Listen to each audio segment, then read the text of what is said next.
Distinguished participants, we now begin our first session of the day, A Reality of Unstable Sea. This panel takes a close look at evolving realities in the South China Sea development over the past year. We are honored to have His Excellency Ambassador Lam Minh Quý, former Deputy Minister of Foreign Affairs of Vietnam, as the moderator of this session. Ambassador Quý, the floor is yours.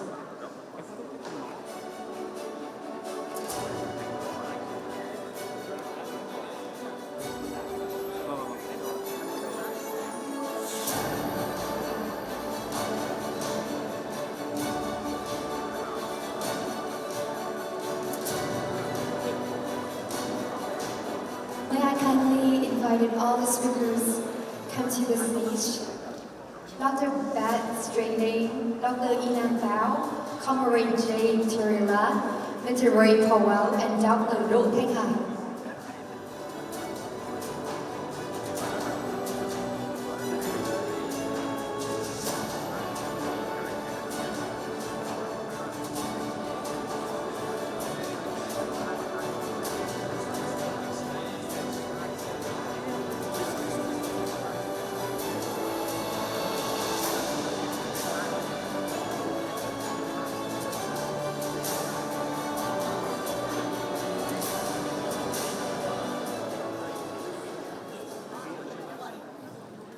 Good morning, everyone. Let me first thank the organizer for inviting me to be moderator in the very first section of our conference today. We have 5 presenters. Dr. Beck starting from La Trobe University, Australia. And we have Dr. Yinan Bao from Huayong Centers for Maritime Cooperation and Ocean Governance, China. And we have Commodores J. Terela, Philippine Coast Guard spokesman, West Philippine Sea Concern, the Philippines. And we have Mr. Ray Powell, founder and director of Sea Light, Stanford University of the United States. And then last, we have Dr. Đỗ Thanh Hải from somewhere, I don't know. So I would like to remind all speakers we have about 10 minutes each, so we can have more time for questions and answers, I think comment, and I think that in the first section is always very vivid and a lot of questions. Okay, so now I give the floor to Dr. Beck starting. Your 10 minutes, please.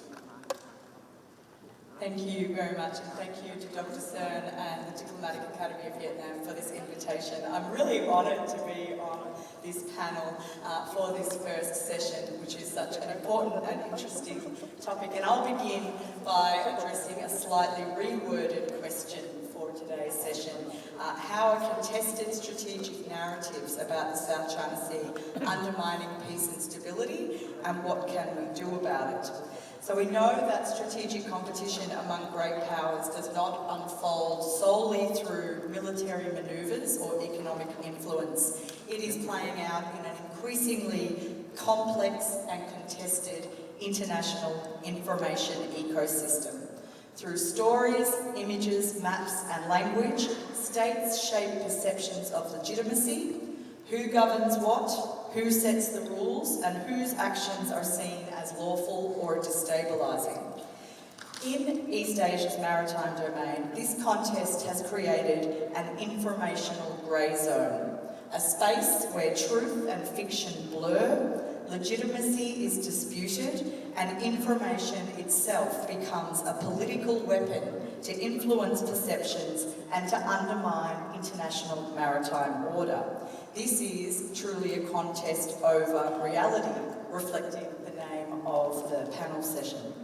So my central argument today is that smaller, middle and regional powers across the Indo-Pacific, as well as extra-regional partners such as those in Europe and Canada, need to develop more collective and coordinated public diplomacy approaches to defending an UNCLOS-centred maritime order and the principles of universality that sustain it. The South China Sea offers an example of how this informational contest unfolds. Here we see competing legal narratives frame who is acting legally and who is acting aggressively, what is often described as lawfare, or the quasi-legal justifications or selective interpretations of UNCLOS. We also can see the use of normative territorialisation through the naming of features, through the use of maps, through visually normalising maritime claims. These sorts of normative territorialisation strategies seek to narratively perform sovereignty and control over maritime space. We've also seen recently the use of greenwashing narratives, such as declaring marine nature reserves over contested areas in the South China Sea and weaponising concerns around the environment of maritime domains to justify continued presence and authority. Perhaps more worryingly, we are increasingly seeing the use of cloned websites, fake social media accounts and coordinated campaigns, information campaigns, including Russian-inspired operations such as doppelganger campaigns that distort perceptions and manufacture legitimacy. These information strategies can mirror the language, concepts and imagery of other states, constructing alternate realities that blur fact and fiction and to deliberately, if you'll excuse the pun, muddy the waters. Influence in this domain depends less on truth than on the image of plausibility, with information operations including doppelganger techniques that mirror authentic online assets using plausible but false stories, fabricated identities and astroturfed support to blur fact and fiction, reshape audiences' sense of reality and manipulate perceptions of legitimacy. So these sorts of mirror worlds or alternate realities can make disinformation harder to detect because they appear credible and familiar. In this way, strategic narratives become instruments of power, allowing states and associated actors to assert preferred visions of truth. Information campaigns like these are inherently unstable. And of course, this contest is not only fought with words. The presence of naval and coast guard vessels, which we'll hear more about in the panel later, is also a form of communication, signalling occupation intent and denial of others' rights to space. So for smaller and middle and regional powers, this informational grey zone poses serious challenges. So what can these states do in response in order to support an UNCLOS-centred maritime order? They can act collectively and in a more coordinated fashion, developing shared strategies for international public diplomacy that defend both the legitimacy and the universality of UNCLOS. This could include by coordinating strategic narratives, aligning messages around the importance of UNCLOS and the rules-based order. Research shows that facts alone do not always change minds. Narratives and stories are often much more persuasive. So using strategic narratives as a storytelling mechanism to defend and support the importance of UNCLOS, not just for states, but for the livelihoods of people. Second, sharing information, exchanging approaches to dealing with false narratives, AI-generated content and deepfakes, while being conscious that the term disinformation can be weaponised for political ends. We can utilise global expertise in dealing with these informational issues. Third, building regional expert networks that connect academics, journalists and officials to promote credible, evidence-based narratives. One example at the moment is the Southeast Asian Maritime Media Media Visits Program, which is funded by the Australian Department of Foreign Affairs and Trade and led by our Blue Security team at La Trobe Asia, which links maritime journalists with legal and political communication experts, and has also developed a maritime media reporting best practice toolkit, which is designed to support credible journalism on the topics to do with maritime security in our region.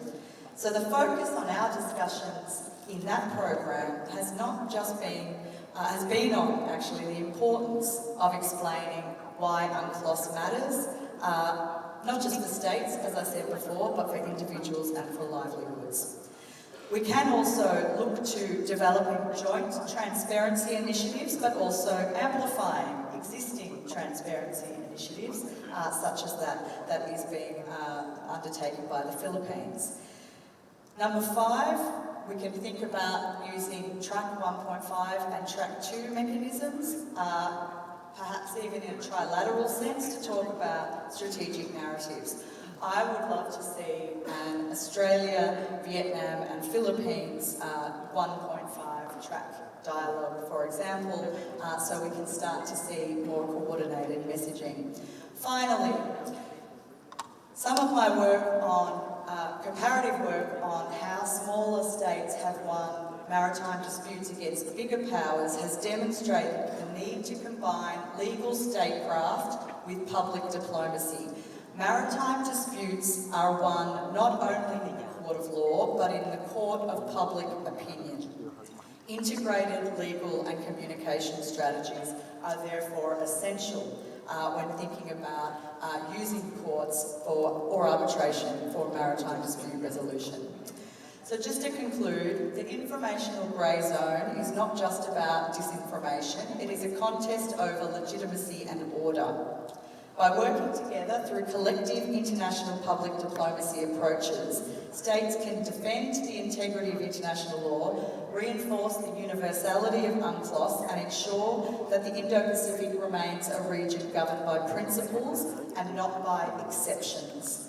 And finally, as we think about interconnecting theatres, it's worth remembering UNCLOS is the global constitution for the oceans. If it is weakened in one region, its universality is diminished. So what happens in the South China Sea is not a local issue, it matters profoundly for global maritime order.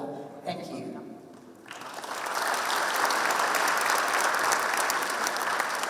Thank you very much for keeping your time, 10 minutes sharp. And thank you for providing us your analysis on the actions of all players inside and outside the region, especially the powers. And I want to thank you for your 6 suggestions. I think that we can discuss further on this kind of suggestion on the later section on that. We'll come back later on. So next I would like to invite Dr. Yannan Bao from Wayang Centers, China. Dr. Bao, you have 10 minutes. Thank you, Ambassador Jen. Thank you for inviting me to join this session. It's my great honor to express some of my thoughts on the escalating tension between China and the Philippines in the South China Sea. I will address the necessity to break the deadlock in South China Sea. Then I will propose the newly created International Organization for Mediation, IOMED, as an innovative mechanism to solve certain types of South China Sea disputes. And then I will examine the feasibility. We know that currently there are several types of maritime disputes in the South China Sea. We witness Coast Guard standoff as South Scarborough Shore, St. Thomas Shore, and Sabina Shore, and other parts of maritime zones in the South China Sea on a regular basis. We also have maritime environmental protection disputes. There are some fishery disputes among South China Sea claimants, and to some extent, some disputes over freedom of navigation and freedom of overflight, especially between China and the US. So, to use one word to describe the current situation in the South China Sea, I will use turbulent. It's anything but peaceful, anything but stable. That's call for us to do something to stop this thing from happening. The traditional Chinese methods, the Chinese preference to solve disputes is negotiation. But sometimes negotiation will get stuck. For our Filipino friends, they opt to use arbitration. We witnessed the 2013 to 2016 the South China Sea Arbitration Award. But in the sense of solving dispute, the South China Sea Arbitration Award failed miserably. Our Filipino friends may also choose adjudication in the future. But we need to remember, according to Article 33 of the United Nations Charter, there are some middle ground diplomatic methods with limited involvement of third parties, such as mediation, inquiry, and conciliation. So today I will introduce the newly created mechanism initiated by China, which is the IOMAT. The IOMAT is an international organization created by the Convention on the Establishment of the IOMAT, which was signed by 33 states in this May. And the convention itself has entered into force in late August.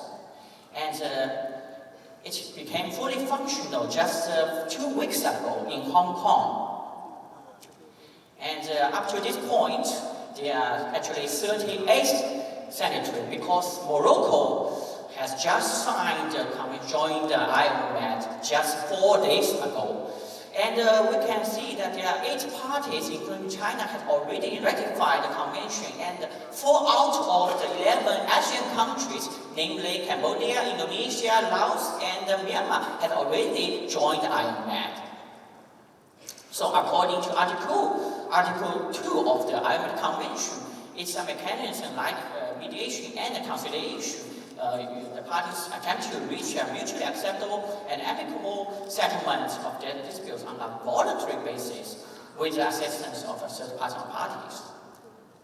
So I will introduce some key features of IOMAT mechanism. First, it's emphasized on the consent from parties, according to Articles 24 and 25 of the Convention.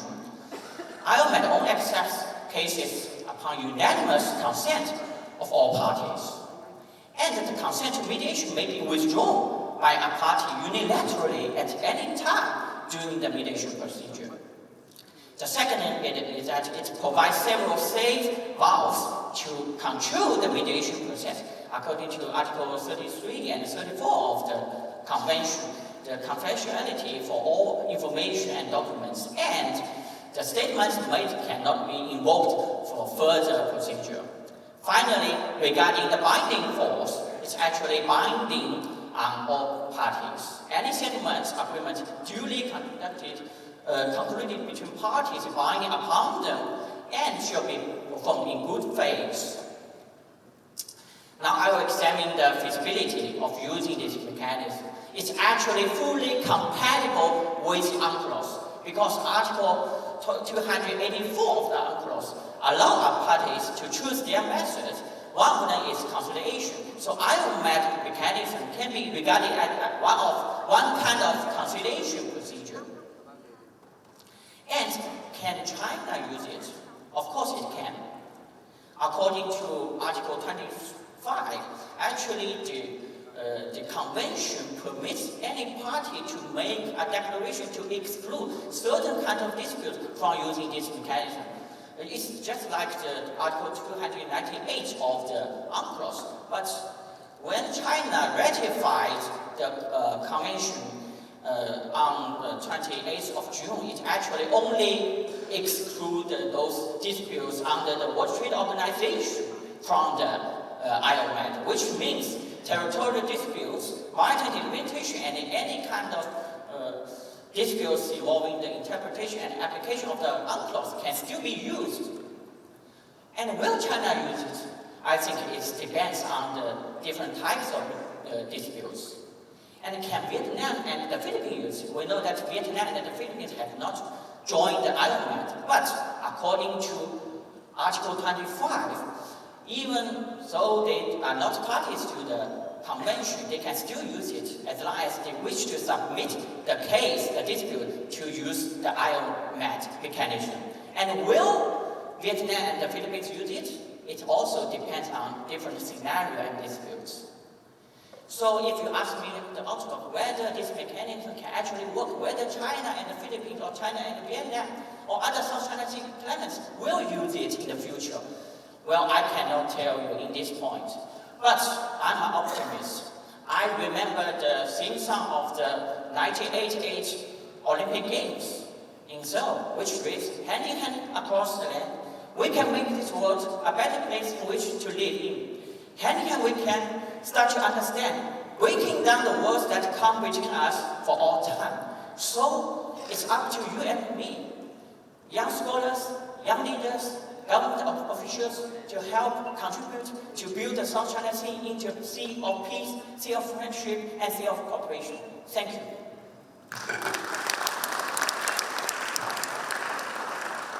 Thank you, Dr. Bam, very much for sharing your analysis on IOMAT.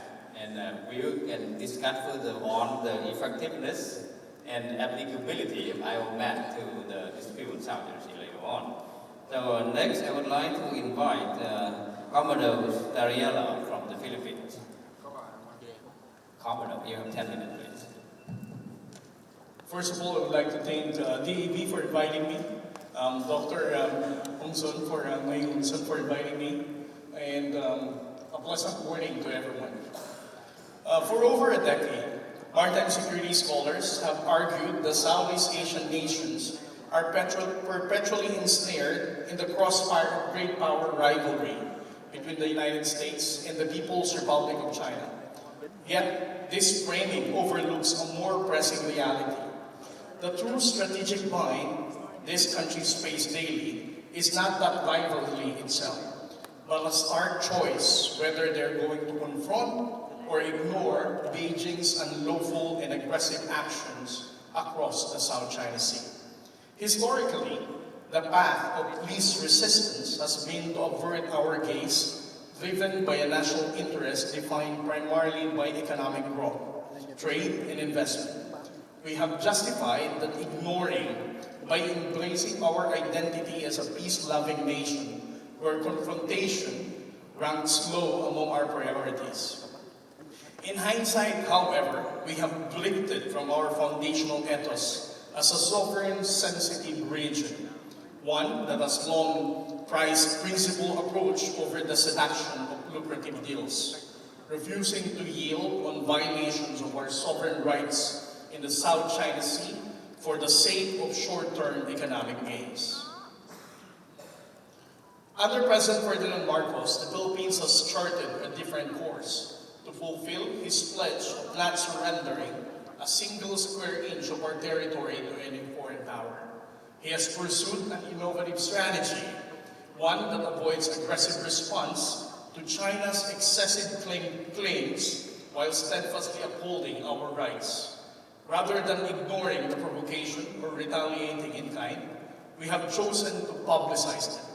This gave rise to the Philippines Transparency Initiative in the West Philippine Sea. Over the past 2 years, the Philippine government has taken the lead in shining a light on China's gray zone activities. What we once referred to as gray zone tactics are now viewed in the Philippines as overtly illegal, coercive, aggressive, and deceptive actions that must be brought to the attention of both the Filipino people and the international community. Moreover, our approach has proven 4 compelling reasons why transparency has remained to be our cornerstone. First, ignoring blatant violation of international law fosters a culture of impunity, emboldening perpetrators to view the rules as abstract and unenforceable. Second, our transparency efforts are not provocations.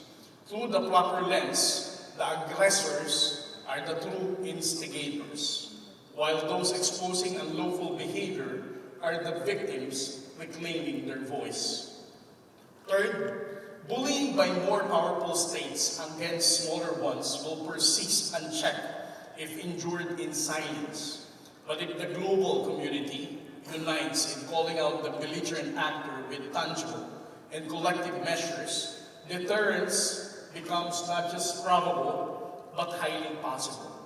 Finally, transparency is not about provocation. It is about alerting the international community to the jeopardy facing the rules-based order.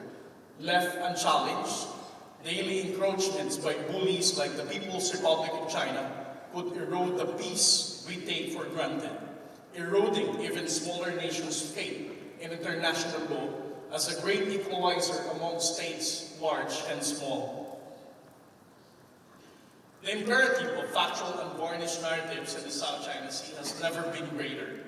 The People's Republic of China excels at propagating and amplifying distortions. Beijing has masterfully countered accusations of international law violations by reframing its actions as routine maritime law enforcement. When Southeast Asian nations decry encroachment into their exclusive economic zone, China retorts it is their Coast Guard vessel hurriedly lawfully driving away intruders. Even more audaciously, after reports of environmental destruction, they even declared to plan to establish natural reserves, ironically.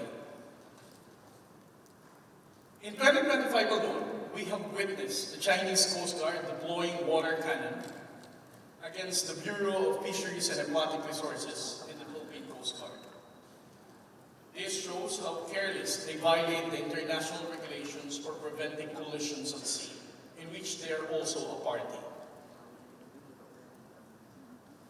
The next video captures 110 Chinese maritime militia swarming the exclusive economic zone of the Philippines. The following video shows Filipino fishermen in the West Philippine Sea being harassed by China Coast Guard while receiving subsidies from our own government.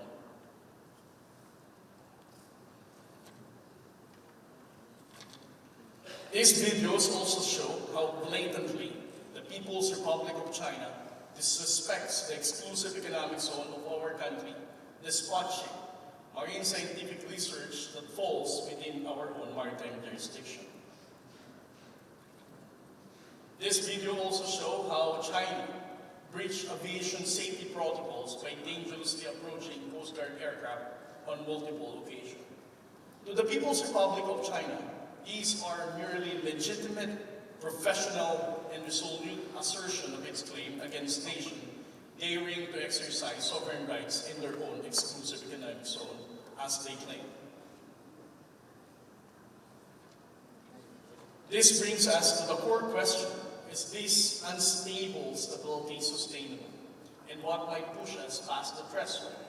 I am confident that the Philippines can continue to professionally withstand the People's Republic of China's illegal, coercive, aggressive, and deceptive tactics in the years ahead without making our presence in the West Philippine Sea as the flashpoint.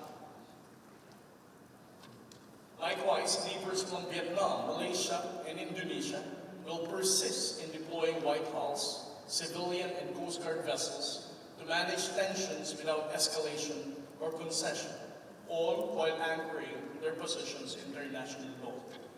Currently, we are witnessing a notable rise in the visibility and operations of these Coast Guard agencies across Southeast Asia.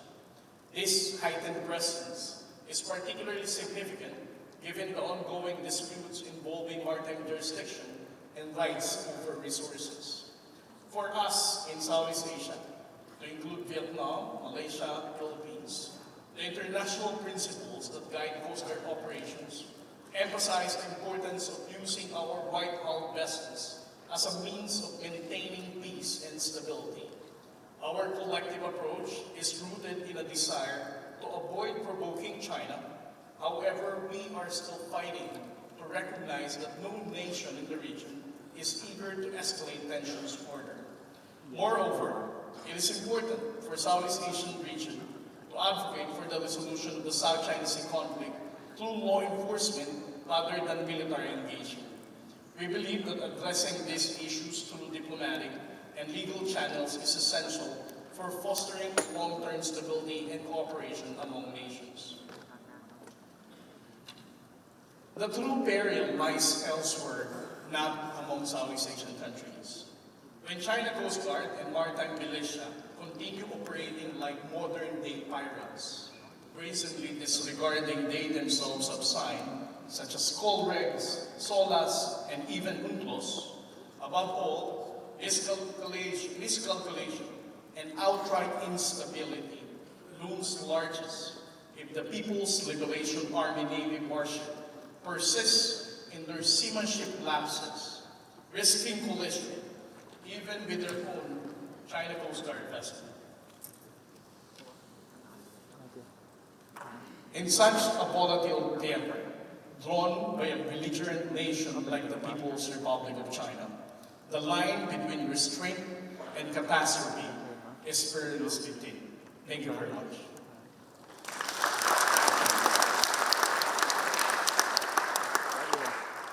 Thank you, Mr. Commodore, for sharing your assessment. I mean that evidence-based assessment of South China Sea, sharing your position and the policy of the Philippine government on the South China Sea recently. And my next speakers, I would like to invite Ray Powell. Well, good morning. Xin chào các bạn. My name is Ray. I come from California, and I operate a small nonprofit organization called Sea Light that essentially promotes independent maritime transparency. For anyone who might be here from the China Media Group or Global Times, of course you can say what you like, and you do. I think the way I would like to sort of frame my remarks is understanding that when I first began looking at the South China Sea as a professional problem, as a very young military person looking at the South China Sea actually from the Vietnamese perspective, it was really all about features. Who had presence on which reef? I mean, I honestly began my journey as a military professional right about the same time as the 1988 battle at Johnson South Reef, where, as you may recall, about 64 Vietnamese were killed. But that was really the last time, of course, that bullets were shot and blood was shed in that way. And since then, we've seen an evolution in Chinese tactics toward this gray zone effort. But really understanding that this is part of a long-term campaign. This picture you see here was the result of some data that we shared with the New York Times in 2023 in an article they called Fleets of Force that just sort of demonstrated what their, the extent of China's Coast Guard patrols in 2023. This has obviously expanded since then. But what it shows is that we've gone from a dispute over features to a dispute over water. Like, who controls the water? And that's new, actually, in the South China Sea, relatively speaking. And I want to get into why, but mostly it has to do with this has been an increase in Chinese capacity. As their capacity has grown, so has their ambition to control actually the water in the South China Sea. And so as an example of this, we see this situation around Scarborough Shoal, which actually on my way here from Manila, I was able to fly directly past and take a nice little cell phone photo of it outside my window. But you can see that in a 12-month period, say from May 2023 to April 2024, the Chinese cordon around Scarborough Shoal was actually fairly small. And you can see on that, at the bottom of that same chart, you can see the Philippines was still able to go right up to the edge of Scarborough Shoal and conduct their patrols, and their fishermen were still able to get in and out of Scarborough Shoal with some success. But beginning in that May of 2024, you saw a dramatic change, and China began to build what we have referred to as an exclusion zone around Scarborough Shoal, prohibiting Philippine Coast Guard, Philippine fisheries, and even Philippine fishermen from getting within about 30 nautical miles of Scarborough Shoal. So there has been a dramatic change in the status quo around Scarborough Shoal, forced by the fact that China has essentially surged capacity in that direction. there is a screen of China Coast Guard and maritime militia ships preventing approaching the shoal. And when you think about what happened on August 11th with the collision between those two ships, this actually, the proximate cause was one of the Philippine Coast Guard ships was within this exclusion zone, which appeared to draw out the Chinese destroyer in a very, very harrowing experience. We have been at Sea Light trying to begin to reframe our thinking about the gray zone and trying to come up with a lexicon to understand what China's rapidly evolving tactics are in the gray zone, understanding that we need to actually begin to think as nations about having strategies that are specific to the gray zone. We have to stop thinking in our traditional civil versus military, peace versus war, legal versus illegal frameworks, because China is not approaching that this way at all. And so we're going to have to start thinking in interagency fashion, in sort of cross-disciplinary fashion, so that we can correctly understand what China is doing. For example, when the China Coast Guard creates a cordon around Scarborough Shoal, it is not acting simply as a law enforcement mechanism, but together with the maritime militia is acting as a paramilitary force. Well, very few countries represented here have paramilitaries, but China has essentially succeeded in creating a vast maritime control expansion through the use of the paramilitary. Who is strategizing for counter-paramilitary operations? That's the way we have to start thinking. And we also have to remember that China also has, as a very integral part of their gray zone strategy, a strategy of political warfare. So there is this, as I think Beck talked about, this information operations regime intended to change our thinking, right? The idea is resistance is futile. Why are you resisting what is inevitable in China's dominion?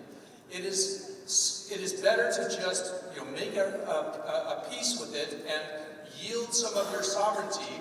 And sorry, Dr. Bao, but even join our little IOMET group, and we can resolve the problems this way when we've already achieved overmatch, when we've already changed the facts on the water in a way that benefits and gives us all the leverage. So understanding how political warfare integrates with gray zone warfare is key to actually beginning to come up with some kind of a counter strategy.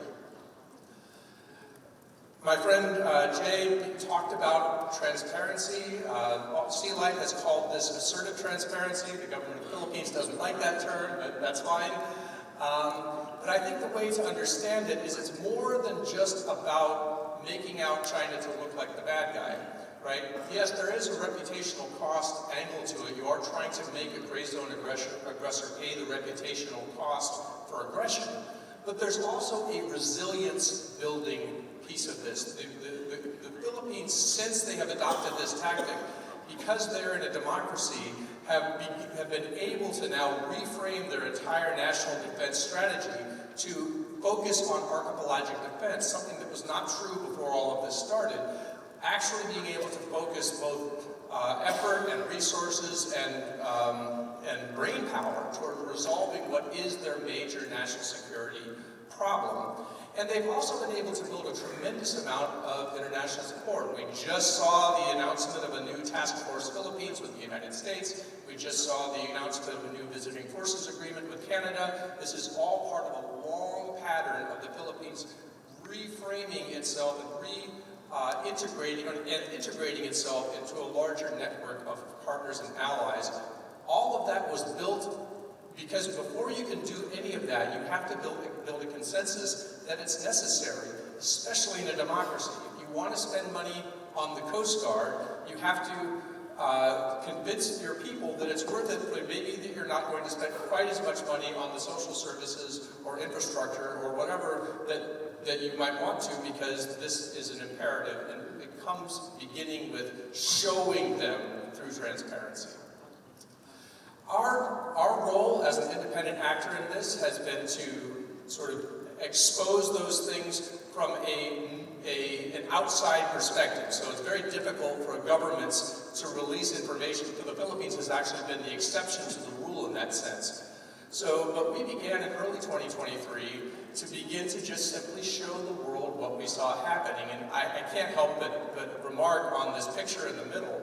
I live tweeted this event, which took place over a month in May of 2023, in which a Chinese survey vessel, surrounded by Coast Guard and maritime militia, spent a month drawing the Chinese character for China, as a Zhongguo, right off the coast of Vietnam, which was astonishing and really pretty amazing. And because I didn't speak Mandarin, I didn't recognize it for quite a long time.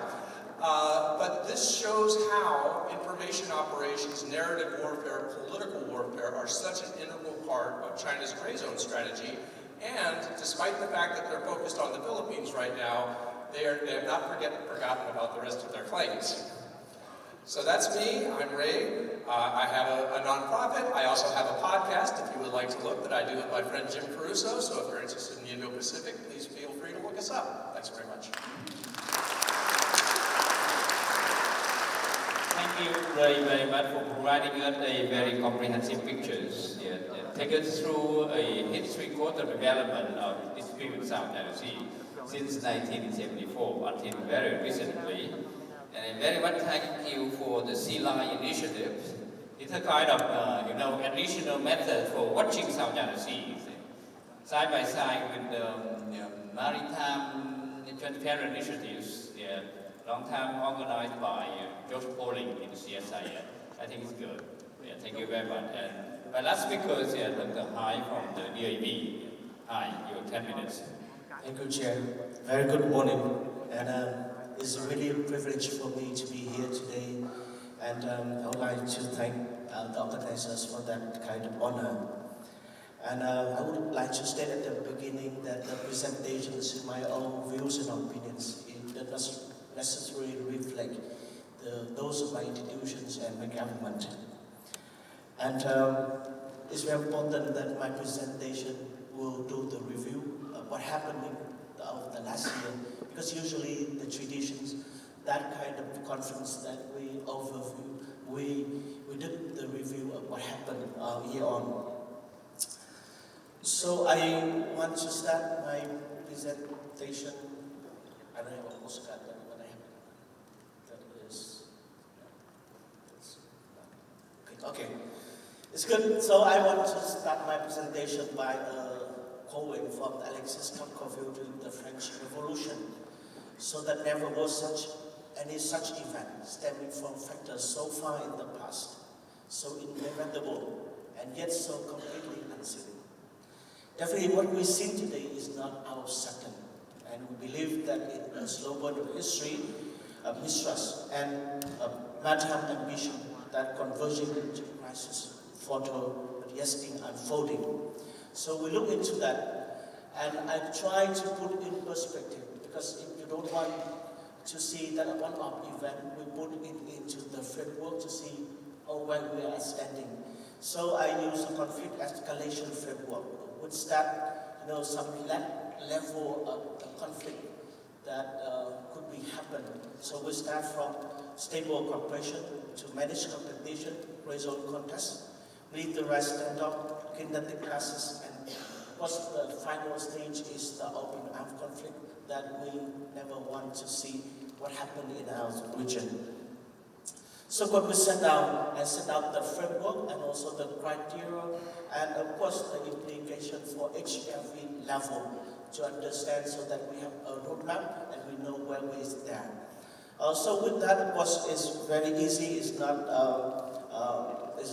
very special because it's everywhere, but it's still very useful for us to track what we are there. I mean, from the stable cooperation to manage competition when we have the diplomats, the diplomatic protests, close encounters, but not really tensions in the way that hotline can be used. Until we then have the military standoff, because many people talk about racial contestation, that already there, so I don't talk about. But of course, last two level 5, level 6, level 1 should happen. That is localized armed conflicts. I will be on to open armed conflict that would involve the great power.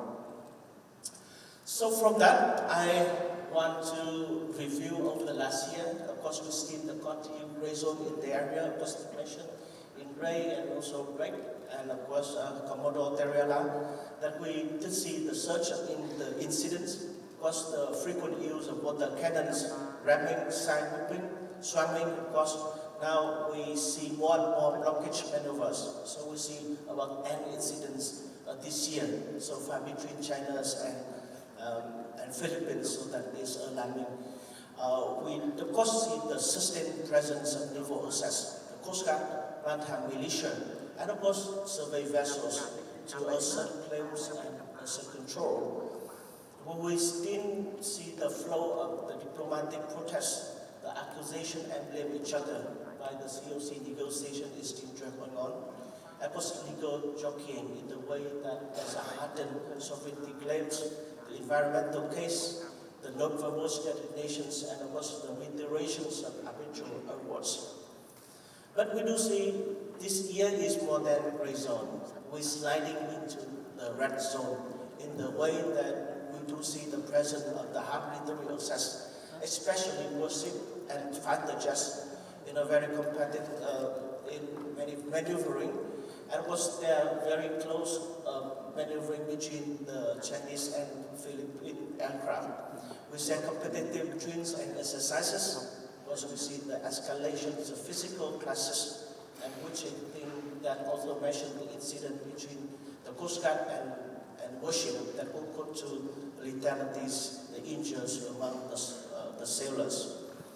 Of course, it's important that if we track the military build-up in the region, we see the vast concentration of military assets, especially the deployments of the new missiles nemesis in the system, with the opening more bases, and definitely we also see the more defense diplomacy and alliance and posturing. What we observe that there are also the surge in the reiterations of Netherlands in many ways. We still see now the lawfare fused with the power projection. And also there are more concerns about the linkage between the South China Sea, the East China Sea, and the Taiwan Strait, where the Japanese come with the idea of one theaters, and that really, they see the connectedness between the different type of region we are facing. So there are the transition from my observation from the gray zone, that level 3 to militarized standard, level 4. With the greater concentration, the greater military build-up in the region. Of course, when the people stop war arms, we have the reason to worry about what happened next. Of course, what my question is that whether we are sleepwalking into wars, and that is the question. Of course, when we look into that, my studies show that there are some drivers behind.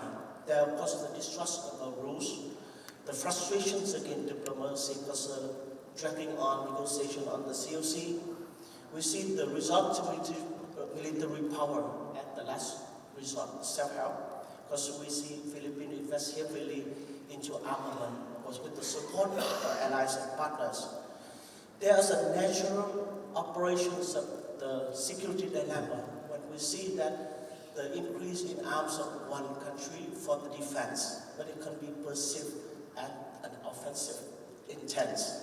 So that security dilemma put us on the natural path into the cycle and spiral of escalation. Of course, allied politics jump in as short-term cue, and of course, there also intend to signal result and deterrence. And we see the statement of Secretary of Defense had said, and many times he talked about the shoring up the deterrence in the region together with the deployment of military access. Because we also see there's a quick build-up in terms of naval capability on the part of China.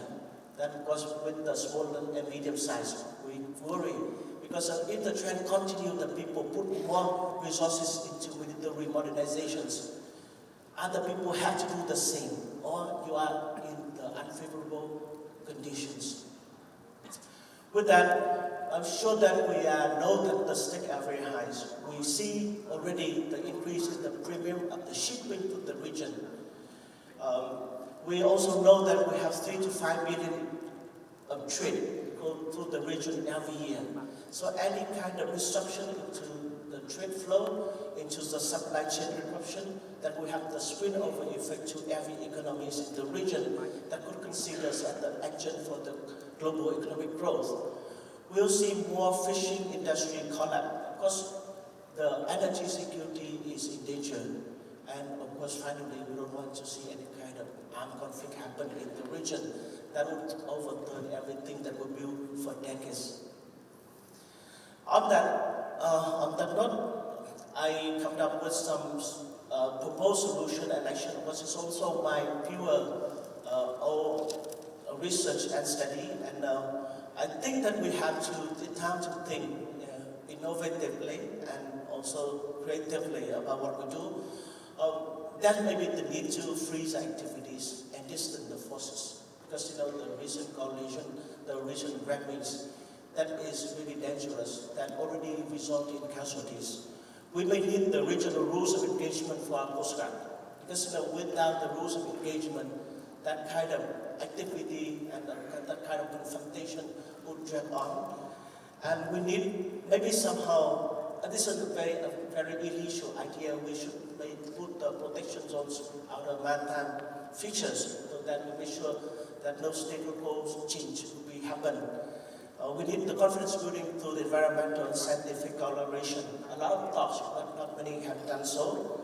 We may need to renew commitment, because we hope that there are finalizations of COC next year, often under the Philippine championship. We are looking forward to that. There should be the news about the strategic insurance, because without the big world power will come confrontation with each other. That would be a disaster for the region. And on the final note, we need to balance between deterrence and dialogue. So without the capability to defense, we are in the weak position if we inviting a succession and an invasion. But without dialogue, we will fall in the trap of security dilemma, and we're already there. And until we need to stop it, and that would not apply to, and in the saying that the South China Sea is facing a make and break time that requires both innovation and audacity. With that, thank you for your attention. Thank you very much, and you make me scary by saying that make or break time. Okay, and thank you for sharing the conflict escalation framework and how it applies to the South China Sea. And, we have heard 5 presenters. They look at South China Sea recent development in the last 12 months from our perspective. And each presenter provides one part of the picture. And the 5 parts of the picture make it complete of the recent development in the last 12 months. So now floor is open, and I would invite all the participants to have comment, input, or make your question clear, and to each participant, each presenter, 2 minutes only. Okay, 2 minutes each. We have participants on the floor and then participants online. So now I would like to invite the gentleman on the second row from the last first. Okay. Thank you very much.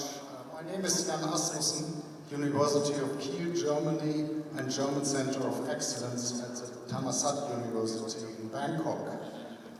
My question goes to Commodore Tariella and Dr. Dotan Hai. I just heard in the last presentation that joint patrols are something as a good sign of cooperation and de-escalation.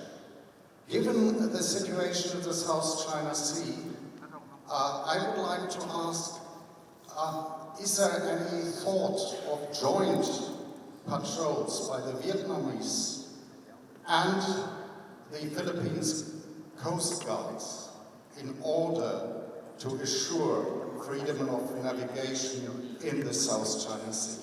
Thank you very much. Thank you. Yeah, I would like to take 3 participants at a time. Okay.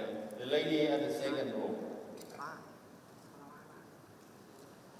Well, okay. My question would be like, I hear the whole session, and you mentioned lots of the conflicts and confrontations in the South China Sea. But as far as concerned, both of the parties try their best to manage the conflicts in the sea. For example, in the second shore, China and the Philippines tried their best to reach a provisional arrangement for humanitarian supply and manage the conflict successfully. So my question would be go to Jay, that we all know that the Philippines will go into the president of ASEAN next year. So does the Philippines have any plan or some proposals to promote the regional states to manage the conflicts and to promote the final conclusion of the COC? That's my question. Thank you. Yeah, thank you very much. Right. Will you identify yourself first?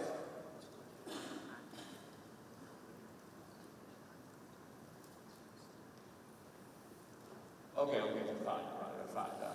The gentleman over there, they're on my left, the second row from the back. Yes, my name is Simon Song from Taiwan. My question goes to Jay. In 2013, there's a fishery dispute between Taiwan and the Philippines. The result was one Taiwanese fisherman lost his life, and that's terrible. But luckily, Taiwan and the Philippines turned this turned this crisis into an opportunity by negotiating a fisherman, law enforcement agreement. So in this agreement, both sides agreed not to use excessive force, not to resort to any violence, and for the last 10 years, both countries, works quite well. We don't have any fishery disputes anymore. So I would like to hear your comment on this example. Maybe we can use this model as a very good case for the peaceful settlement of disputes in the South China Sea. Thank you. Yeah, thank you very much. Jay, you are very demanding. You take the floor first. Thank you very much for all the very interesting questions. For the first question, Professor, you were asking about joint Coast Guard patrol between the Philippine Coast Guard and Vietnam. For the information of everyone, and I think the Minister of Foreign Affairs can also support me on this, we have an existing maritime security cooperation with Vietnam Coast Guard to include intelligence and information sharing. As a matter of fact, a few months ago, the Philippine Coast Guard vessel visited Vietnam as a sign of goodwill, and they also allowed the Coast Guard vessel here to be accommodated. And then a few weeks ago, the Vietnam Coast Guard in return also went to Visayas area. We even had search and rescue exercise, maritime pollution exercise. It shows that between Vietnam and the Philippine Coast Guard, we have a very robust partnership and cooperation with regard to maritime security and even maritime safety. But with your question as to will there be a joint patrol together with this Coast Guard organizations? I cannot speak for Vietnam, but perhaps the Minister of Foreign Affairs can shed light on this. But for the Philippines, we are always welcoming with any Southeast Asian countries to support this kind of initiative that would highlight the fact that we are cooperating with each other, that we are not aggressive with one another, and that we are allowing negotiation and peaceful reconciliation for any differences that we have. For the second question, are there any ways that the Philippines is finding to resolve the dispute with the People's Republic of China or any Southeast Asian country claimant states? Obviously, the Philippines has been a supporter of the Code of Conduct. In so many occasions, the Secretary of the Department of Foreign Affairs have highlighted the fact that the Philippine government under President Marcos has been supportive of the realization of the Code of Conduct, and hopefully it will be realized next year as we chair the next ASEAN Summit meeting. Besides from the Code of Conduct as something that we really envision to happen, we also have what we call the bilateral consultative meeting with the Chinese government. Every quarterly, we sit on one table, sometimes they host it, sometimes it's hosted by the Philippines. We talk about different issues, even the South China Sea concern. For the third concern, Your Excellency, about the experience that the Philippines and Taiwan had after the 2013 incident in Balintang-Shan. It is true that it is an experience worth sharing with the members of the international community. Because after that incident, we now have a very positive engagement in addressing fisheries for the Taiwanese and also for the Filipinos who would be suspectedly crossing the boundaries of each other. We don't make use of unnecessary force anymore, and as I agree with you, this is something worth looking into by other countries who also have issues with maritime border for fishery activities. Thank you. Your turn. I have very important questions with regarding to the Coast Guard thing with Jay and share her last about his assessment. I try to ask that we also have a very successful model of the joint patrol in the Gap of Tonkin when Vietnam and Chinese Coast Guard patrol to make sure that the good and excellent implementations of the Gap of the Tonkin delimitation agreement and also fishery. So I would argue that the joint patrol only work when we have a clearly delimited boundary. So that would have a lot with the implementations of that agreement.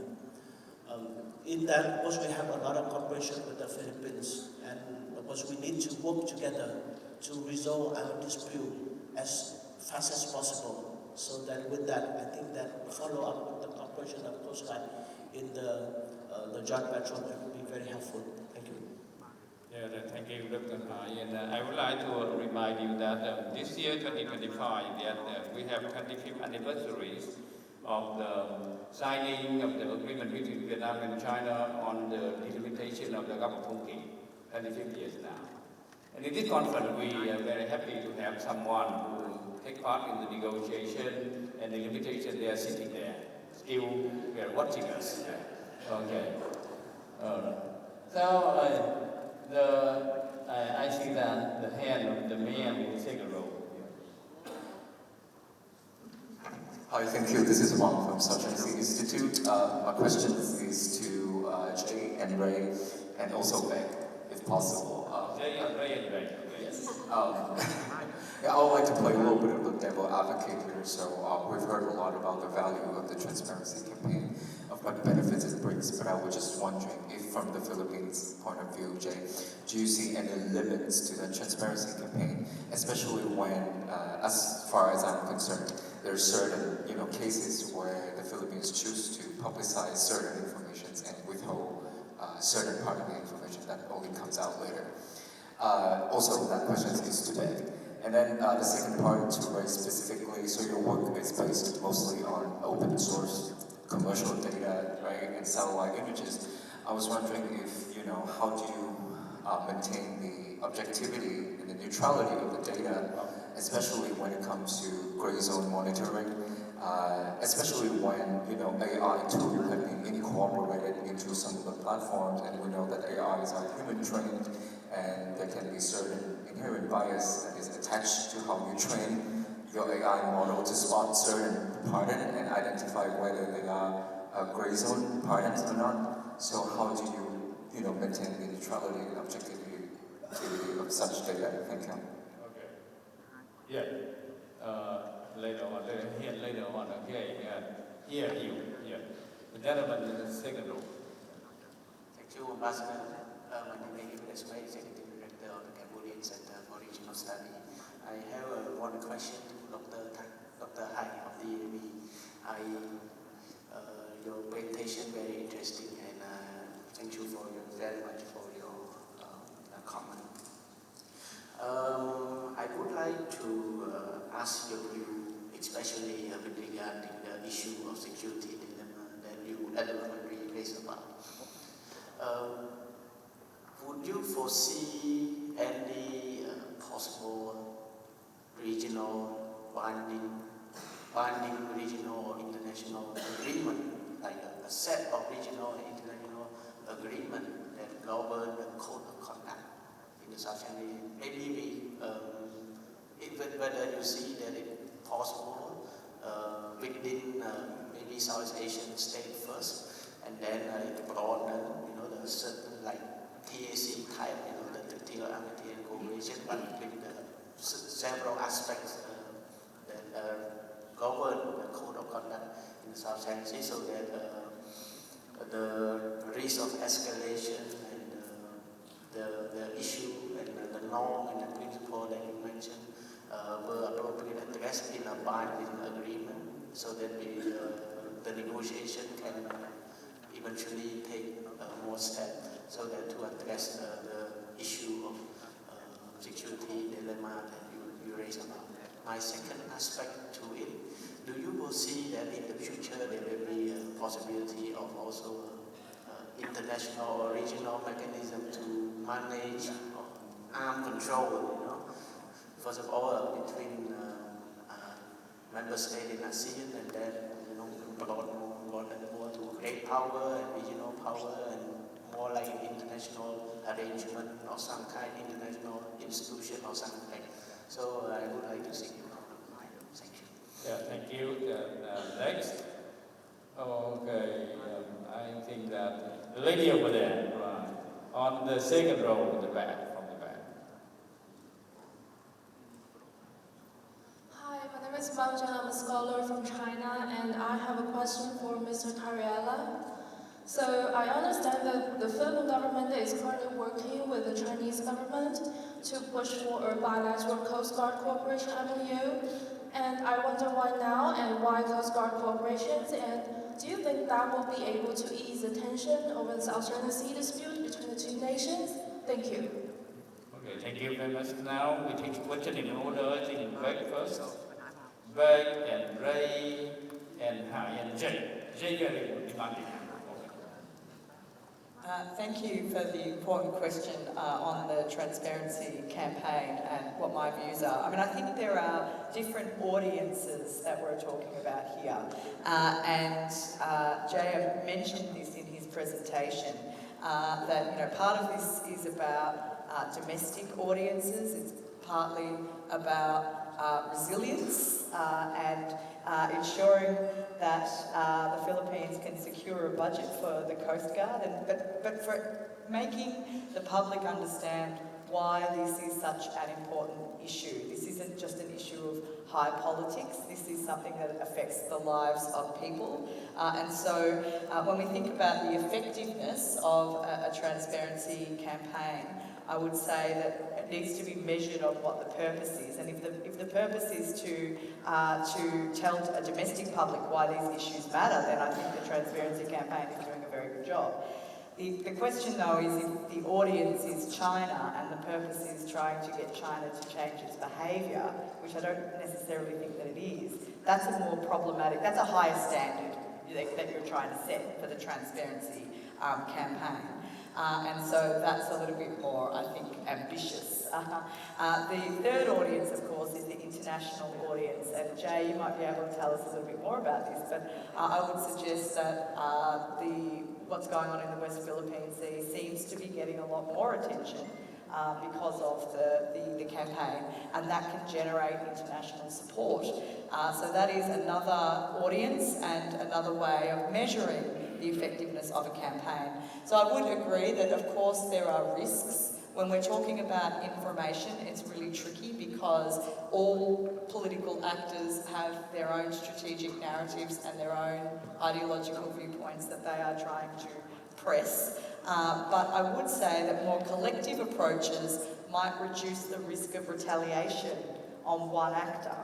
And so I think going back to the first opening session where we heard about needing to find some common ground despite differences, part of aligning strategic narratives is not about being entirely on the same page on everything, but finding points of commonality and really being able to talk to the domestic and the global public about the importance of UNCLOS.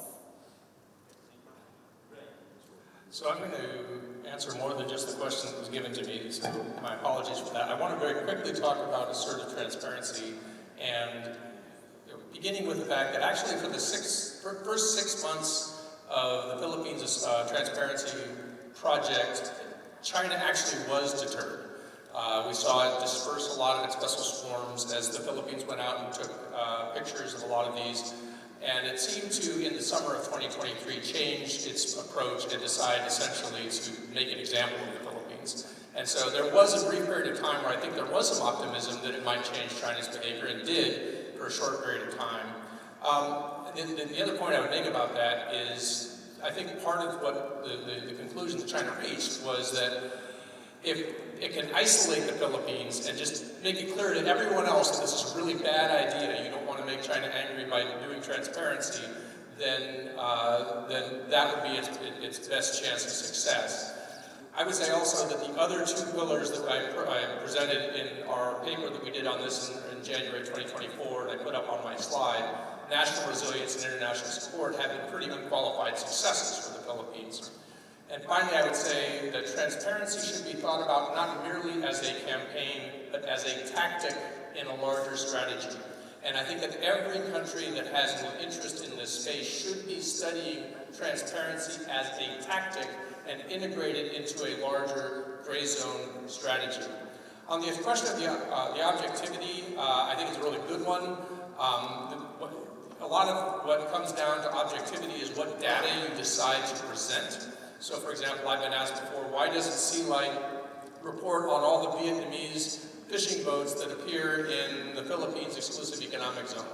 Well, frankly, in our evaluation of that, those are nuisances. Those are not existential threats. We just have so much more in our estimation, more important things to spend our time and effort on. But we are in favor of maximum transparency. So, in the words of Chairman Mao, let 100 flowers bloom. We would like to see lots and lots of transparency. We believe that the more light there is in the gray zone, the less room there will be for gray zone actors. And finally, I'm just going to I have to play my traditional role as the fly in the code of conduct ointment. I really don't see any prospect that there will be any more progress on a code of conduct this year than there will be next year or last year or the year before that. I think that the issues are simply too intractable. The question of who enforces a code of conduct is one that no one has ever explained to me sufficiently, and I do think that we actually have better things we could spend our time doing. Yeah, thank you, Ray. And who's next? Okay, Zay. Thank you very much. Regarding the question as to what are the limits of transparency, as what Beck and Ray explained a while ago, I think for us to be able to understand what Transparency Initiative is, we must first have to know what are the objectives. Again, the first objective of the Transparency Initiative, when President Marcos approved that, was for the Filipino people to be aware of what's happening in the West Philippine Sea. For over 2 years already, according to the most recent survey, 94% of Filipinos are aware of what's happening in the West Philippine Sea, and they support the Transparency Initiative of the Philippine government. If that would be our measuring stick to say that transparency is effective, then I guess we are effective and there is no limitation. But again, there is a second objective of the transparency effort, and that is for the international community to be also aware of what's happening in the South China Sea. You know, before we started the Transparency Initiative, a lot of like-minded states are really supportive and care and show concern about what's happening in the entire South China Sea. However, if you're going to look at the post on X of the ambassador of all those countries except the United States, China seems to be like Voldemort in Harry Potter. They are a country that cannot be named. But because of the Transparency Initiative of the Philippine government, starting 2023, all of the countries from European Union, Australia, New Zealand, Japan, are now calling out China. The Embassy of Blanc is concerned about the aggression or the use of water cannon of the People's Republic of China against the Filipino fishing boats. And for me, that kind of confidence from the international community to call out the Chinese aggression is also a good thing. It's also another successful measuring stick to say the transparency is really working. But if you're going to ask me, how did it change China? I agree with Ray. During the first few months of the Transparency Initiative, we thought that reputational damage is really something that would compel China to adhere to the international law. It's very easy for us to disperse the swarming of Chinese maritime militia. All we just have to do is to bring a bunch of media personalities, fly over South China Sea, and then expose the swarming of the Chinese maritime militia. A few days after, they are gone. However, 2024 is entirely different. The Chinese became very aggressive despite of the transparency efforts. They used water cannon, they used deliberately ramming Coast Guard vessels, and they even used military-grade laser and without hesitation would ram and collide with any of the government vessels. So the question should be like, then why China still resisted the idea of adhering to the international law? I actually have 4 possible explanations. One is the Chinese government thinks they want to test the limit of the international community. They want to know how the G7 countries, despite of their 3 annual events, and they have already included South China Sea in their past statements, how would they react if ever China would elevate the level of aggression each time they harass the Coast Guard vessels? The second one is that, Xi Jinping really wants to flex his muscle. He doesn't want any of his Chinese national in mainland to think that his leadership is getting weaker because he is subjecting himself from the condemnation and criticism of the international community. So instead of, deliberately decreasing the level of aggression, he has become more pretending to be strong man, trying to bully smaller countries. And then the third one is that he wants the Philippines to be an example for Southeast Asian countries. The Transparency Initiative for the Philippine government is already a headache for the Chinese Communist Party. Try to imagine if all the Southeast Asian countries will also be doing the same thing. And then the fourth most plausible reason is that Chinese government wants to break the Filipino spirit. They want to put an end on the Transparency Initiative for good. They don't want the international community to see all those blatant violation and aggressive action of the People's Republic of China against an ordinary Filipino fisherman. And for me, that's the limitation of the Transparency Initiative. It's because we haven't received yet a collective, tangible action to make sure the Chinese government will fall in line and adhere to the international law. And now, they're coming up with another proposal of IUMN. For the second question, with the Chinese corner, how are we going to come up with joint Coast Guard, China-Philippine Coast Guard cooperation?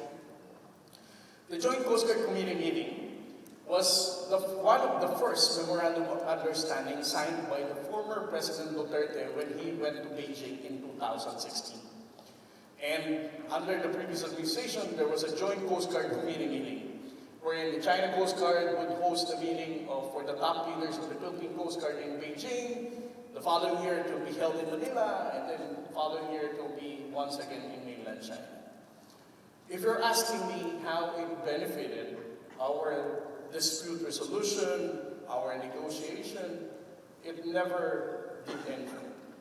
It's just like, a meeting between the Coast Guard leaders talking about other issues, but not West Philippines, but not the South China Sea. We talk about marine environmental protection, search and rescue, counter narcotics, piracy, armed robbery.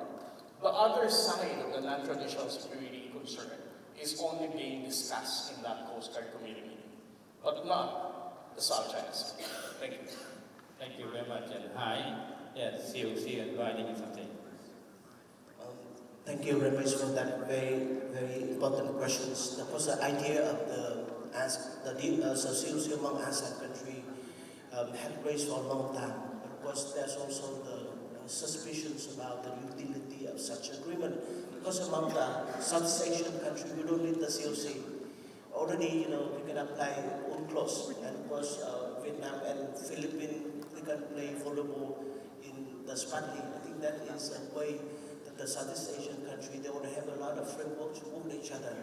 Because a key important of the COC is trying to put out a framework to work with China.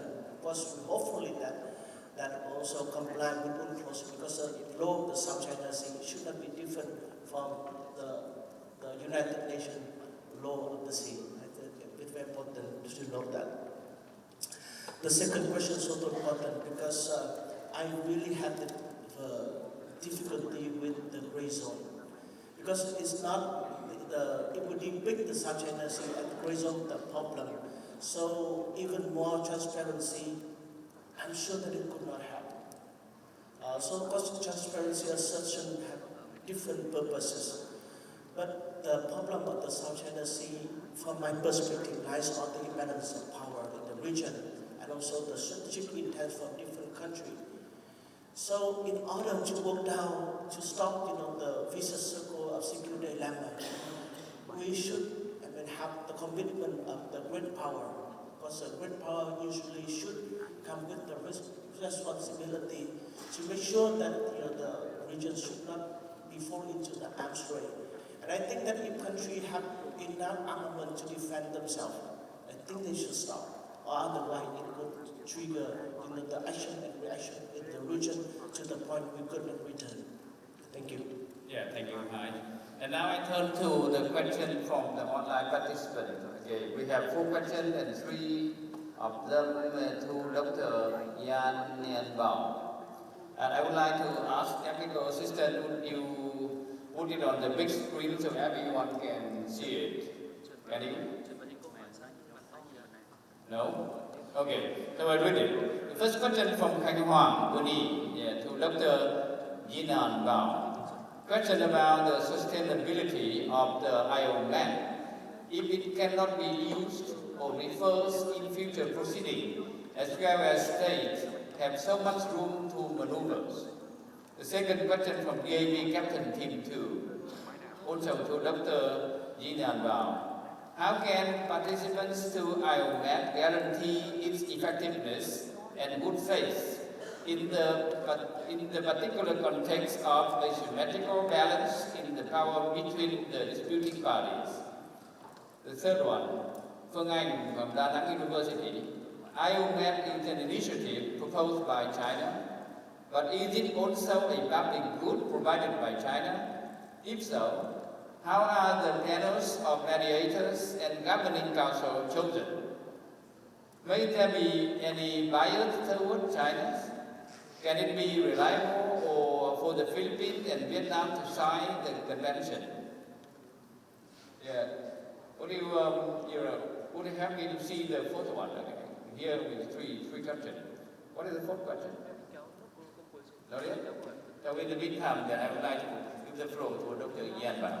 Well, for the first question, I never think it's a question at all, because even the ICJ decision are not binding on other parties, and there's no rule of stare decisis in international law. For the second question, guarantees the effectiveness here. It's quite rare that for a dispute that the two parties are equally powerful. So I don't think it's concerned with the mechanism at all. Because usually you find a party to a dispute is more powerful politically or economically than the other. So I mean the IOM is a third-party mechanism and it does not concern with the power politics behind that.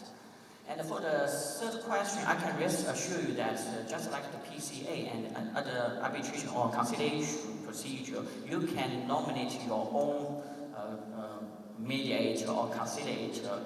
I remember each party can nominate up to 10 mediator, can be your own national, can also be foreign nationals, just like the Philippines has done for the South China Sea arbitration. So rest assured, the Chinese government at least will not meddling in appointing the mediators. Thank you. Yeah, thank you, Yana. And now the floor is open again for the third round of questions. I'd like to invite the gentleman on my left. Hello, my name is Thomas Koenigs. I work at the Netherlands Embassy in Vietnam. I have another question for Dr. Bao Inan about the IONET. First of all, the Netherlands is very proud to host many judicial institutions, including the Permanent Court of Arbitration, as well as the International Court of Justice. And The Hague, for that reason, is also called the City of Peace and Justice. In addition, UNCLOS, the foundation, actually stems from Mare Liberum, which is an international maritime legal book by Grotius. And the Netherlands is really proud for this connection with international law and maritime law specifically. Now, my question is about the complementarity and added value of IONET. Many nations have, through their unilateral consent, ratified UNCLOS, which provides both voluntary and complementary,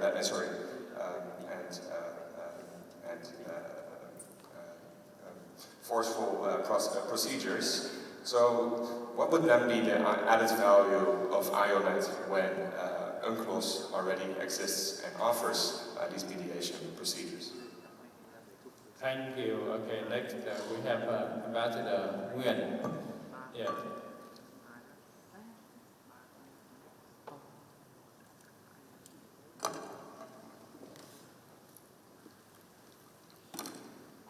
Thank you. My question to Dr. Bao, Commodore Ray, and Mr. Ray Bao.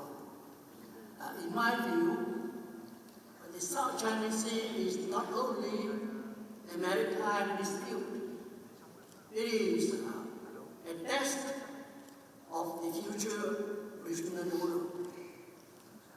And the real contact is over control of norms and access. And the crises are most likely to emerge from gray zone escalation. So I want to hear your comments on these observations. Thank you. Yeah, thank you, Dr. Nguyen. And the gentleman in the middle. Yeah.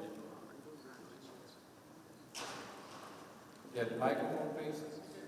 Yeah, all right, you can turn on the mic. Thank you so much, and really appreciate this very candid dialogue.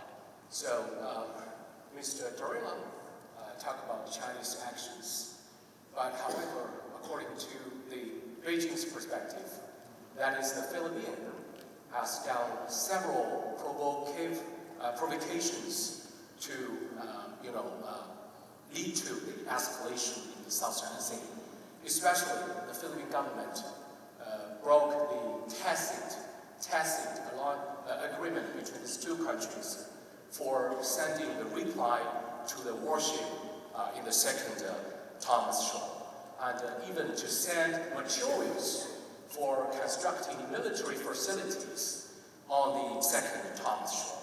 So I do think our Filipino friend need to think about the rationale of the Chinese responses or Chinese so-called muscle flexing actions. Are you aware of the red line of the Chinese side so far? These moves are aiming for kind of deterring the further escalation, and I hope this back and forth can help each other to be more attentive on the red lines of each side. My question actually goes to Mr. Powell. You talk about the assertive transparency as tactics. My worry is that such assertive transparency as tactics is that could be harmful for the effective diplomacy because it can, lead to the very rapid escalation. So that's my question. Another thing is about the security dilemma mentioned by Dr. Hai. My theory is that we are facing a big challenge. I call it a security dilemma complex because Chinese response to Philippines, moves partly linked to Philippines' involvement in the so-called Taiwan issue, especially Philippines welcomed American military presence in northern Luzon and other regions. So we see a dangerous nexus between the Taiwan question and the South Chinese question. So my question is that, can we find ways to manage this nexus between different security spots in this region? Thank you.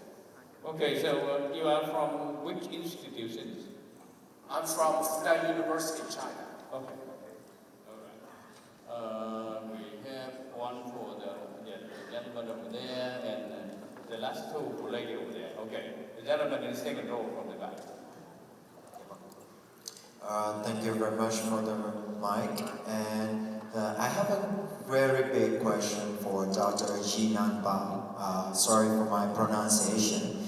So, because of the IOMED establishment, I would like to know if we all take action, every nation take action in coming up with new policies or actions to make the new standards of peace to help all the nations to enjoy the benefits amongst them with the lowest risk possible, and also if the IOMED rules they work, how can we make a connection between nations, especially with China, so that we can ease the increase in heat in the gray zone, so that we can maintain the long-term peace for everyone in every nation for the better united. That's my questions. Thank you. Thank you very much. Will you give mic for the lady over there on my right, far right? Hello everyone, my name is Gwen and I am a DAV captain. I have two short questions for Dr. Bao Yinan.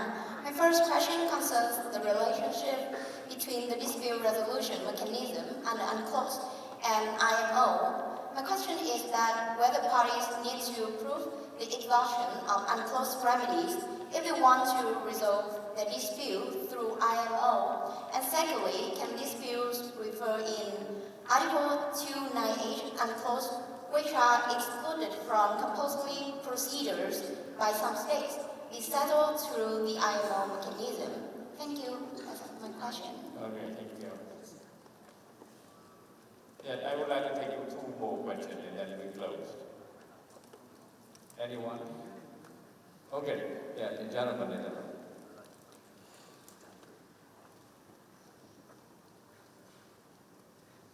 Thank you so much. My name is Nguyen Tuc Khan. I'm from the Vietnam National University of Ho Chi Minh City. I want to pose a very short question to Dr. Lian Bao about the IOMED, the new organization by China. So you mentioned that in your presentation that is the new resolution to solve the problem between China and the Philippines. So what do you think about the disadvantages of the existing UN clause and other custom of international law of the world right now? Thank you so much. Yeah, thank you. Okay. I think the last question is the gentleman in my far right, over there. Yeah. The third row from the back. Hello. Okay, good morning. My name is Satria. I'm from Indonesia. My question goes to Dr. Beck Strutting. Thank you so much. I think I really enjoyed your explanations, and I think it's an amazing idea that you come with joint transparency initiatives to deal with selective interpretations of UNCLOS.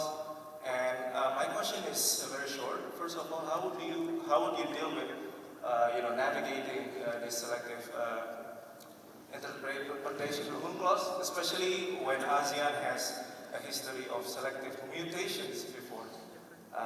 Thank you so much. Yeah, thank you very much. So now we turn the floor to the presenter now.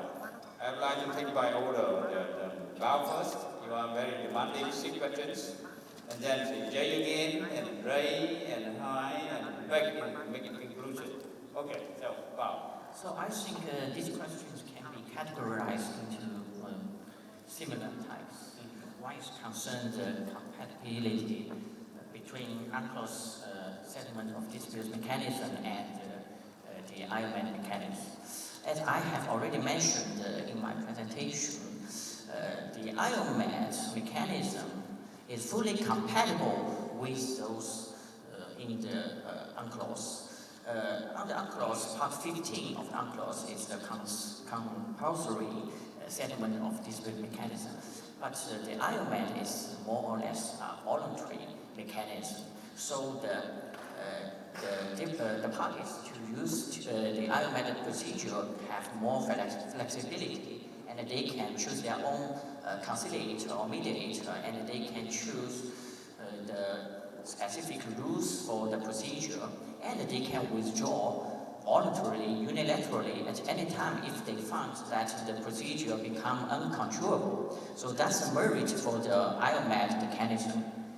And to this point, I think the IOMAT mechanism can not only compatible with the compulsory mechanism of the UNCLOS, but also add more value to solve the settlements between different parties. And you see the settlement agreement of IOMAT is binding, which can, in the UNCLOS sense, it can replace the UNCLOS compulsory mechanism according to relevant provisions in Part 15 of the UNCLOS. And the state can also use the IOMAT to address some kind of disputes that have been excluded by their declaration under Article 298 of the UNCLOS. For example, as I mentioned, China did have declared that they do not accept the jurisdiction of the Part 15 compulsory mechanism for disputes involving historic titles, maritime delimitation, and territorial disputes and military activities. But they can still use IOMAT to address these disputes. So this to prove that the IOMAT mechanism is somehow more flexible, more accessible to the dispute parties. Yeah, thank you. Jay, please. Yeah. Thank you very much. Sure. Thank you for 2 questions. First, I will address the question asked by Ambassador about the escalation of gray zone. You know, as what I mentioned during my presentation, in the Philippines, we don't call it gray zone anymore. Because for us, we call it outright violation of international law. These are unlawful, illegal, coercive, aggressive, and deceptive actions. There's no gray area if you violate international law. There's no gray area if you're going to, ignore the treaties that you signed to. These are all unlawful. For your second question, is it also a test of the regional order or the global order that we enjoy right now? I always take this opportunity to inform the international audience with this kind of Track 1.5 dialogue that our fight in the West Philippine Sea is not just a fight for the Philippines' sovereignty and sovereign rights. This is a fight for everybody who recognize the importance of the international law and the rules-based order. The one that is being challenged here by the People's Republic of China is actually the existing international law, the power of the international law. We have long established the rules-based order right now. And if we allow China to keep on changing inch per inch on a day-to-day basis, the interpretation of a law that is only benefiting for whatever interest they have in the South China Sea, we are undermining the future of the next generation of the humankind. For the second question of my Chinese friend, I always enjoy attending South China Sea Conference here in Vietnam, whether online or face-to-face, because I always get to receive questions from my Chinese friends. For the question, the Philippines, as he claimed, grounded BRP Sierra Madre in 1999. But let me first give you a historical background. In 1992, we kicked out the US bases. The 7th Fleet left already. The Philippine government is no longer under the protection of the security umbrella of the United States. 3 years after that, the Chinese took over Mischief Reef. For the information of everyone, Mischief Reef only has a distance of 130 nautical miles from the province of Palawan. Now, 4 years after, in 1999, because there is also an intelligence report that the Chinese will never stop in Mischief Reef. They will crawl in the adjacent shoals and areas in the West Philippine Sea. President Estrada decided to aground the Philippine naval vessel BRP Sierra Madre in 1999. My Chinese friend claims that the Philippines is militarizing the dispute. Look at the rusty BRP Sierra Madre. Is it a sign of militarizing South China Sea? What about the reclaimed islands that you have right now? From Firecross to Sibury to Gavin to Mischief Reef. All of this is already a military naval base that you even have a very long airstrip that you can land your bombers or jet fighters. Right, my friend? However, the Chinese do not want you to interpret this as a militarization. As what Xi Jinping promised to Barack Obama in 2015, when he went to the United States, he said, nobody in China is going to militarize all these reclaimed islands. 10 years after that, let's go back. Let's use the satellite of my boss, according to the Chinese trolls, that my boss is Ray Powell. Let us make use of his satellites that he's using. Let us look at all those reclaimed islands that they're using right now. I admire the Chinese academic whenever they have mental gymnastics to pretend that they're not the one militarizing the dispute. Because obviously, the Chinese government is doing everything possible to take over the entire South China Sea. Thank you. Yeah, thank you, Jay. Ray, please. So I'm going to try to combine the questions asked in my direction in a couple of big thoughts. One is, China has already signed UNCLOS, and it has signed the 2002 Declaration of Conduct of Parties in the South China Sea. Most of us here know what UNCLOS says. Let me remind you that the Declaration of Conduct, the DOC, is only 5 articles long. 3 through 5 essentially say we will respect the freedom of navigation and UNCLOS. Again, China signed that, and yet routinely intercepts Philippine vessels 50 to 100 nautical miles from any feature and impedes their progress, impedes their freedom of navigation. Article 4 prohibits the threat and use of force. Can anybody say that China has obeyed or complied with that provision when we see the constant water cannoning, the constant ramming? We saw a 7,500-ton guided missile destroyer nearly collide with a 350-ton Philippine Coast Guard vessel near Scarborough Shoal just 2.5 months ago. And the 5th article basically says that all parties should exercise self-restraint. The essential problem is that China has not exercised self-restraint. So I want to go forward and talk about, who is provoking whom? Is assertive transparency causing the provocation? I live in Atherton, California. Whenever I tell people from the Bay Area that I live in Atherton, California, they look at me and they say, which mansion do you live in? Because all of my neighbors have mansions. I am the 2-bedroom rental on the corner that absorbs the road noise. If one of my neighbors one day moves the wall on the other side of my flower bed so that I can no longer get to my flower bed and stations 4 security guards there so that I can't go there anymore, and I try to go there and I'm pushed around by the security guards, and then I say to my wife, why don't you take a YouTube video of me trying to get to our flower bed that we used to be able to get to, and then she shows how these security guards are pushing me around and beating me up. Am I the one who's provoking them, or did they steal my flower bed? Right? So, I think to accuse the Philippines of provocation is an insult to the word provocation.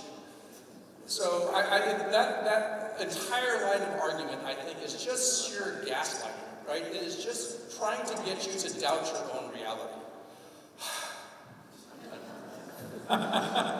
Thank you, Nahai. So I think that I need also to refer to the security dilemma because many people refer to that. But it would be wrong if you take security dilemma only a matter of capabilities.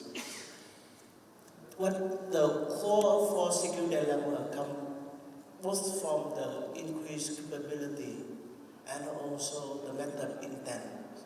So we can diffuse either two elements. We can do it because threat only combine a bigger offensive capability and intent.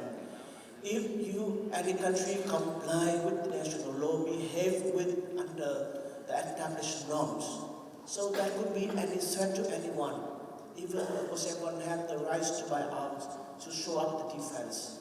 So I think that the root cause of the problem in the subject lies on the behavior, and we would urge all the countries, all the claimants, all the parties involved. We will comply with international, we will comply with the principle of international law, particularly in the United Nations Charter, so we could have the peaceful subjugacy. I think that is all. Yeah, thank you very much. Right? Thank you. It's a great question. I mean, how do we create aligned strategic narratives when states have different interpretations on international law of the sea, particularly when it comes to navigation? I mean, ideally, it would be great if countries were able to harmonise these interpretations a little bit more. That might not be possible, but I would say that pragmatically, maritime order can deal with a certain level of difference in interpretation if state practice is clear and consistent and you know where other countries are coming from. Differences between states on issues like navigation are one issue, but there's a much bigger problem. And the bigger problem is jurisdictional exceptionalism. And what I mean by this is China seeking to carve out an exemption from UNCLOS in the South China Sea, for example, by trying to promote domestic law over international law in this particular domain. This kind of action is, I don't know that maritime order can support that as well. And so when I talk about aligning strategic narratives around an UNCLOS-centred order, this is what I'm talking about, identifying the most problematic actions or behaviours to maritime order and trying to align a communication strategy collectively in order to be able to defend international law of the sea. Thank you. Yeah, thank you very much. I'm very sorry that we can't take all of your questions, but you will have 1.5 days ahead. We have more chances to put questions and comment. And I think that we should waiting because lunch and very good food is waiting for us. So please join me to thank very excellent presenters and exceptional comments. Thank you very much.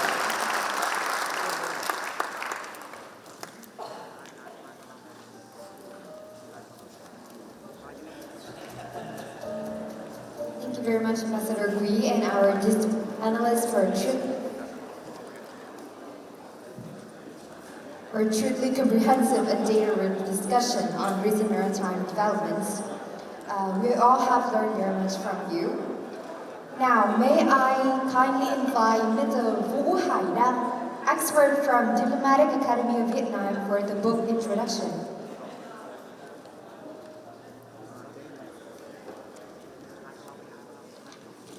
Ladies and gentlemen, may I have 5 minutes for advertisement, please?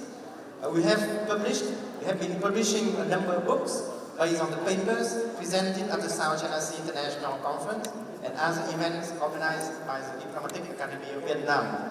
And most recently, we have published 2 books thanks to this answering from the Foreign Commonwealth and Development Office, represented by the Embassy of the United Kingdom to Vietnam, with Stranger. The first book is South China Sea Epicenter of the Indo-Pacific, edited by Dr. Nguyễn Hùng Sơn, President of the Diplomatic Academy of Vietnam, and Professor Lan Anh Nguyen, Vice President of the Diplomatic Academy of Vietnam. The book provides a deep dive into the competing strategies in the South China Sea. The second book is Viability of UNCLOS Amid Emerging Global Maritime Challenges, edited by Professor Lan Anh and myself. It provides an assessment of UNCLOS resilience and viability as a global framework for addressing emerging global maritime challenges. You can find those two books on the booth right outside the room, and they are open access. It means that you can look at them, you can download them to take home. And you can find those little cards on the booth where you can have the QR codes for the books. So please take them with you when you come outside. Thank you very much. I hope that next year you're going to have this presentation published in our next book. Thank you.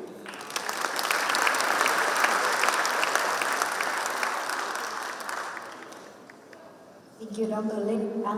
Ladies and gentlemen, now we please enjoy your lunch break at the table 88, restaurant, second floor, reception building at the Sheraton Hotel. Our support team will be available for guiding you to the venue, and we will reconvene at 1:30 for our next session, The Great Power Strategic Ambiguities.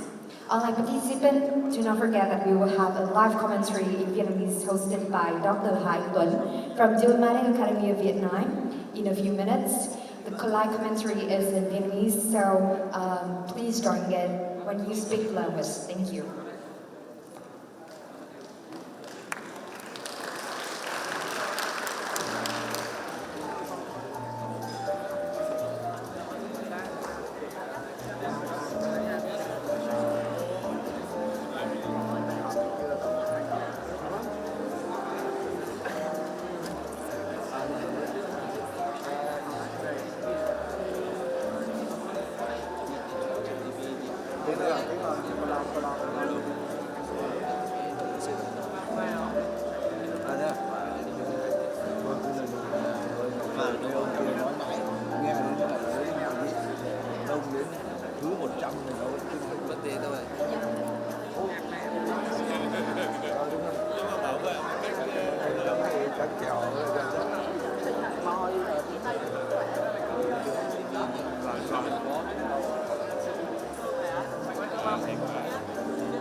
Nói gì nói rút cuộc mà quan trọng là có lập luận, nên là tất cả các bộ ngành